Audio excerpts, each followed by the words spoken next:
comunicación es central para cualquier proyecto que quiera ver con el área social, cultural y sobre todo cuando queremos desatar procesos de difusión, de involucramiento de la comunidad, participación de las redes, de las comunidades, de los colectivos.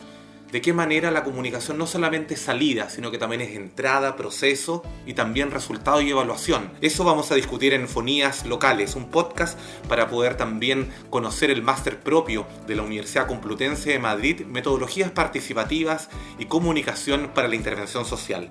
Nos acompaña en esta edición de Fonías Locales Álvaro Blanco, investigador de la Red de Investigación en Comunicación Comunitaria Alternativa y Participativa RICAP, doctor en Educación y Comunicación Social por la Universidad de Málaga, investigador visitante de la Universidad de Extremadura y profesor del futuro máster de la Universidad Complutense. Y Naira Pereira, técnica del proyecto Educar Entrenando de la Fundación de la Universidad de La Laguna y ex estudiante del diploma Metodologías Participativas y Comunicación para la Intervención Social.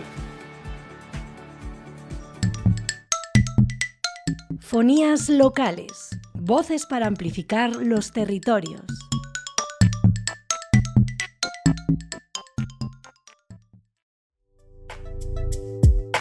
Y queremos conversar sobre este tema de la comunicación, cuál es importante también considerarla en los procesos de participación, en los procesos en los que la comunidad quiere ser protagonista cuando ha sido históricamente invisibilizada, no incluida en los proyectos, no incluida en la agenda pública ni tampoco en los medios de comunicación masivos. A propósito de eso, Álvaro Blanco, cuéntanos un poco cuál es la diferencia que existe entre un plan de comunicación masivo y uno enfocado en un proyecto participativo y comunitario. Muchas gracias, Raúl, por la invitación. Bien, respondiendo a tu pregunta, directamente hablar de dos paradigmas de entender y de hacer la comunicación. En este plan o en este paradigma de comunicación masiva, pues la comunicación o los mensajes van dirigidos a un cuerpo social amplio y muchas veces sería el cuerpo total de la población. De cualquier modo, no es únicamente la cuestión técnica la que nos interesa. Tendríamos que dar unos 5 pasos para atrás para ver, digamos, la imagen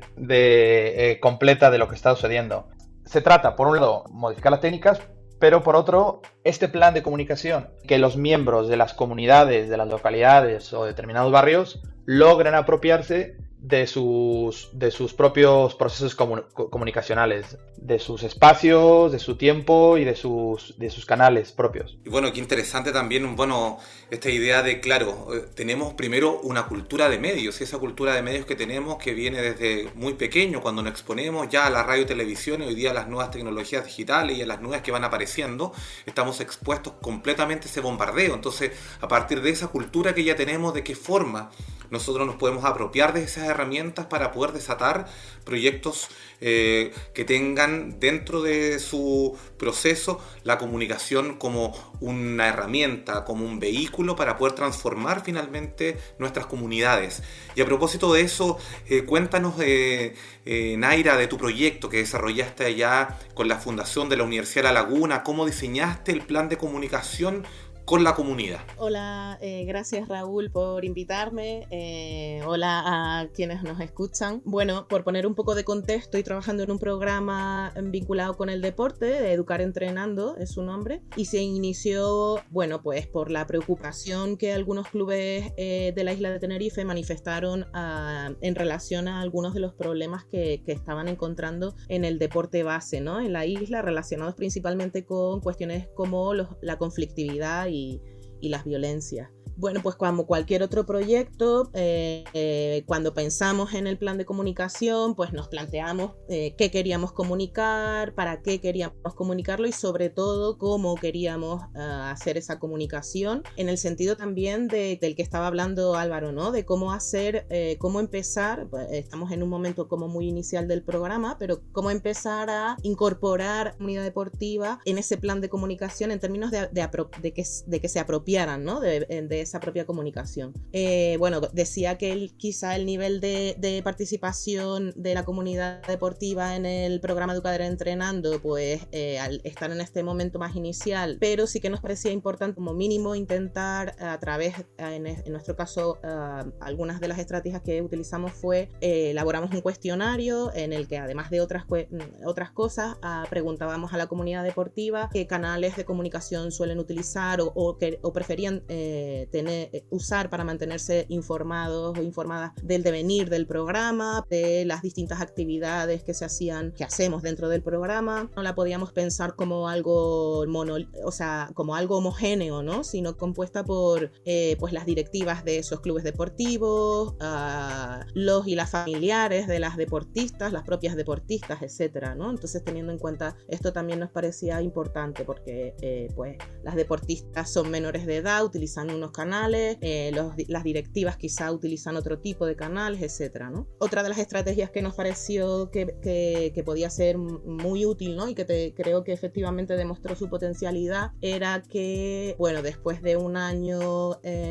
desarrollando el programa, en la temporada pasada 2021-2022, nos planteamos que podía ser positivo, que iba a aportar al programa y a la comunidad el que organizáramos un encuentro donde pudiéramos informar o que, mejor dicho, donde la comunidad pudiera informarse acerca de pues toda la actividad que había tenido lugar en el seno del programa durante esa temporada. Es decir, que no fuéramos nosotras las personas que desarrollábamos el programa quienes contáramos lo que había pasado, sino invitamos a personas que habían tomado parte en las distintas actividades. De hecho, aceptaron ese reto, ¿no? Porque a veces, pues bueno, hay personas que se sienten más o menos seguras, pero bueno, esto también es un aprendizaje, ¿no? Que fueran esas propias personas las protagonistas de esa comunicación, ¿no? Que fueran ellas desde su propia experiencia, que contaran cuál había sido su vivencia, qué aprendizajes habían realizado, y también pues en este sentido desde ese lenguaje más no técnico efectivamente, sino más cercano a otras personas de la comunidad deportiva, que facilitara pues bueno, que incluso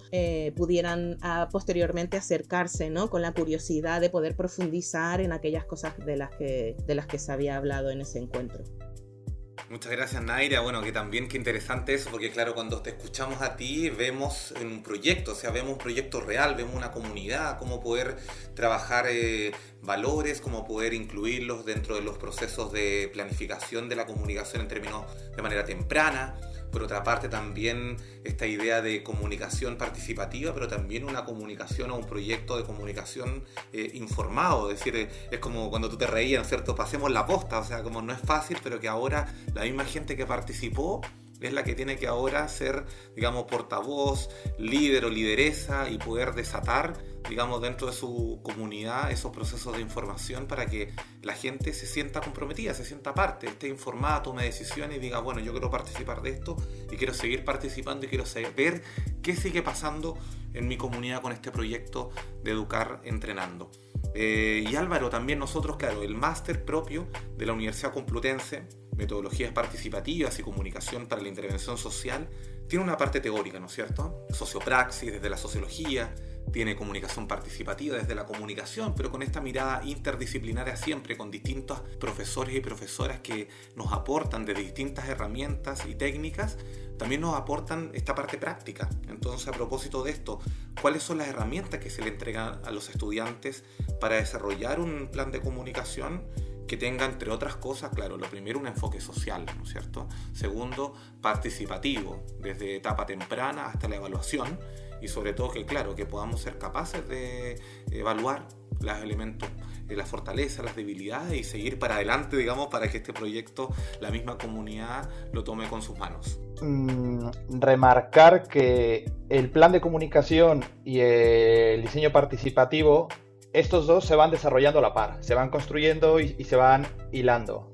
Hay gente de RICAP, profesorado como Eva González, que da acciones muy técnicas en materia de comunicación e imagen. Dafne Calvo, también de RICAP, se enfoca en las limitaciones y potencialidades de las tecnologías en los procesos de comunicación. Luego participan otros especialistas en materia de comunicación, como Isidro Jiménez, en donde ya se va construyendo el propio plan de comunicación, en nociones técnicas sobre las plataformas digitales, lo que llamamos las redes sociales, ¿no? Las redes sociales privativas.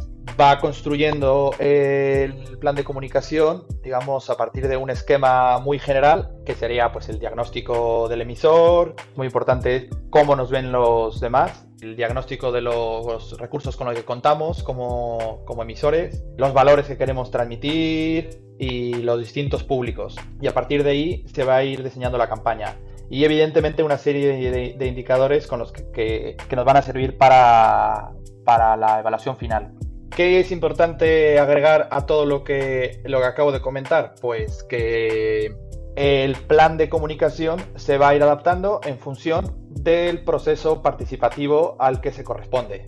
Dentro del curso, en la edición anterior, por ejemplo, había un proyecto que consistía en un diagnóstico y plan local de infancia para obtener el sello de la UNICEF, otro que trabaja con poblaciones en condiciones de vulnerabilidad. Esa adaptación del plan de comunicación a estos proyectos, lo que caracteriza esta forma de hacer comunicación: proceso de escucha, de atención, de observación.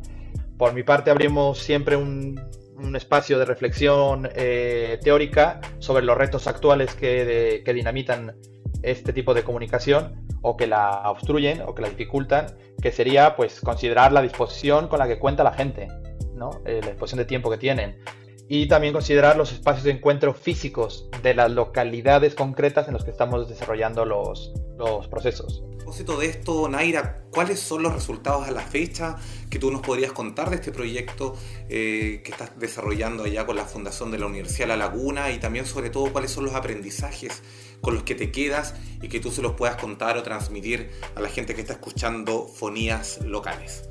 Bueno, pues en relación al programa Educar Entrenando, creo que algunos de los resultados de los que ya podemos, ¿no?, hablar hoy: profundización de las relaciones que se ha producido entre los diferentes clubes de la isla, en el sentido de que aunque se dedican a una labor similar, aunque incluso haciendo deportes individuales, colectivos, de distinto tipo, pues han podido, el programa ha podido propiciarles pues encuentros, ¿no? Encuentros en los que han podido conocerse, compartir sus preocupaciones y problemas, sus propios diagnósticos, ¿no? Y incluso también pues algunas acciones que han puesto en marcha, ya no tanto en el último año del programa, sino a lo largo del desarrollo de la labor que realizan en los clubes durante los últimos años, compartiendo un poco pues estas soluciones que quizás están experimentando, ¿no?, para mejorar en términos de inclusión de los niños y las niñas con discapacidad, o para contrarrestar la desigualdad de oportunidades que existe en el mundo deportivo para las niñas. En este sentido, pues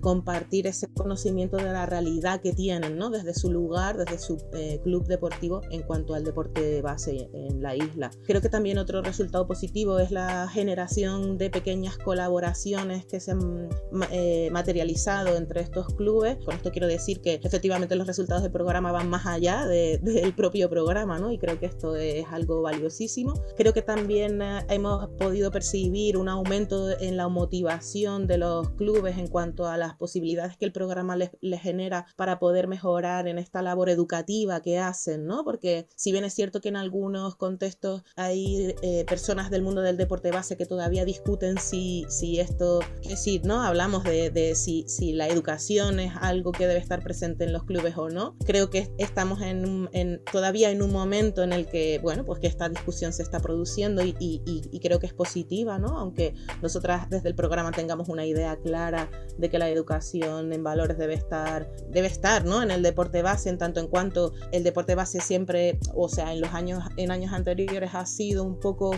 reflejo del deporte profesional, y quizá ahora estamos en un punto en el que esta visión del deporte base está de alguna manera agotándose, y bueno, pues creo que es interesante que discutamos hasta cómo incorporar estos procesos educativos para educar precisamente en valores, ¿no? A través del deporte. Personalmente o como profesional que trabaja en este programa, creo que una de las cosas que he podido aprender también gracias al diploma es algo de lo que hablaba antes Álvaro, ¿no? La centralidad de la comunicación. Sin comunicación creo que no es posible que hagamos participación, y rescatar también esta idea de que efectivamente no hay recetas, ¿no? Pues nos abre un espacio de innovación y de creatividad con la comunidad, ¿no? A partir de sus propios procesos de comunicación, de cómo aprendemos el uso de las herramientas que queremos, ¿no? O que consideramos que nos pueden ser útiles, nuevo campo, ¿no? Que se abre de alguna manera, sí, que nos permite pues experimentar con la comunidad, situación en concreto en el deporte base, para que podamos resolver esos problemas de inclusión o falta más bien de inclusión, de desigualdad, de competitividad, que creo que es súper interesante un debate que se está produciendo dentro del programa en cuanto a, o más bien, qué competitividad debe estar presente, ¿no? Dentro del deporte base en la isla. Bueno, pues un poco estas cuestiones valoro mucho en realidad pues esas cuestiones que he podido trabajar en el curso y que me he podido traer al programa. Genial, Naira. Bueno, que la verdad que motivadísimo quedo no solamente de conocer el proyecto, sino que también de motivar a otras y otros a ser parte del máster 2023-2024, metodologías participativas y comunicación para la intervención social. Una serie como de desafíos, de valores, educación en valores, la centralidad de la comunicación, el tema de la creatividad, de la innovación, de la participación, de la asociatividad, de la solidaridad.